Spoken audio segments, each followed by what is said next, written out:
No matter what, WikiLeaks has made a huge splash with the way the public is getting information, with the information itself. In fact, this is the time of year when Time magazine releases its Person of the Year. I'm going to go ahead and put my money on Julian Assange, founder and the face of WikiLeaks. Now, there are so many ways that the country and the world has been impacted by this, but to what extent and how specifically? Poet, lyricist, and philosopher and writer Phil Rockstroh is in our New York studio. And Phil, I want to start with something you wrote. You ask, why is the corporate media so deeply invested in promulgating, distracting, and miss-the-point narratives, hyper-adrenalin arguments of the narrowed context and little consequence, and in general, trafficking in piffle packaged as news and public debate, rather than showing even a passing interest, much less an avidity for the pursuit of stories that confront power and might present a challenge to that present order? So I'll ask you that question. Well, I mean, it's a lot easier than actually doing real work, isn't it? I mean, you know, there are real consequences for going after power. And this way, they essentially get to play the news media. They get to play a role, and there would be, you know, like I said, there would be real actual consequences when one confronts power. I mean, that's going into what they call in the media a buzzsaw. Literally, careers are destroyed by that. And so if you have opportunists, if you have careerists who have a mercenary attitude about rising through this corporate structure and the bureaucracies, which are these, you know, 7 or 8 great media conglomerates, you begin to internalize what it is your bosses want.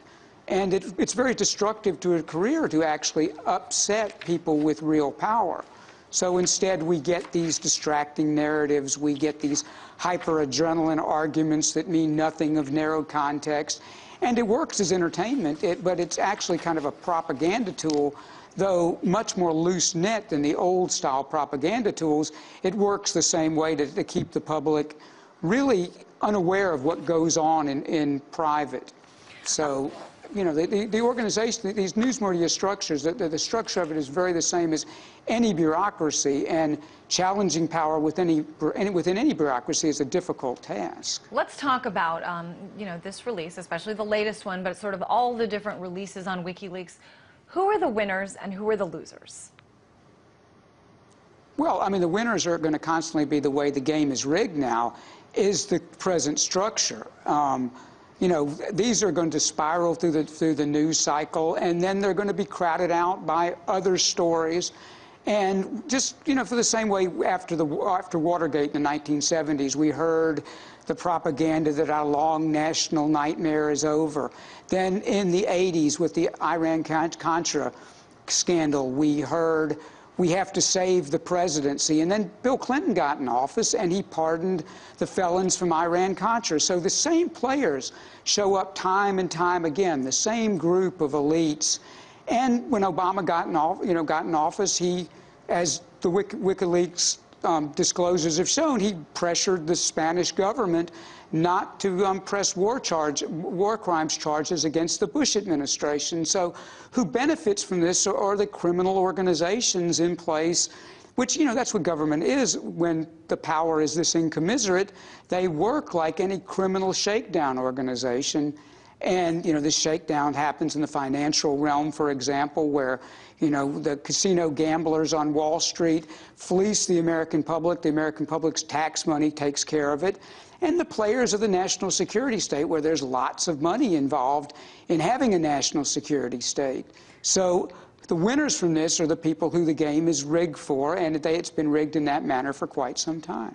What, you know, what about the assertion, some people saying this now, that the latest WikiLeaks dump is a little more gossip than content, that, you know, most people already knew about the personalities of some of these other world leaders, Karzai, Putin and Medvedev, of Sarkozy, you know, that this was already known? Well, it works perfectly with the media structure now of what news working is superficial gossip as a means of distraction. And, you know, and they're real. I'd like to get into why, you know, I think, you know, we have a tendency to think vast conspiracies are behind this, but there's kind of an internalization of what people in any state or any organization do. So we've been exposed to the commercial media for so long. We live in this vast hologram of this imagery that it's been internalized. It saturates us. It's become a part of our inner architecture. It becomes our lexicon, our shared way of talking.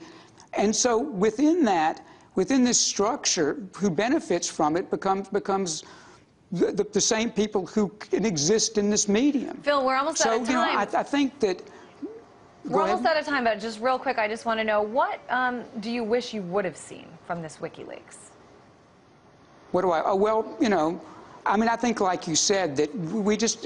To the people that are paying attention, this works well, as I expressed in the article, that it shakes the foundation of the U.S. House of Empire, so much so that, you know, we can be entertained by watching the skeletons dance. I mean, you know, years ago I had a friend that moved into this old Victorian house, and it was just filled with cockroaches, and he tried everything to get rid of the cockroaches. He tried, you know, poisons. He tried, you know, roach motels. I mean, he had roach subdivision motels in there. And nothing worked. And being an artist, he finally just started spray painting every individual roach he came across, Phil, with this spray paint. I'm so sorry, we're out of time, but that certainly is an interesting way to deal with the problem. Phil Rockstroh, poet, lyricist, and philosopher.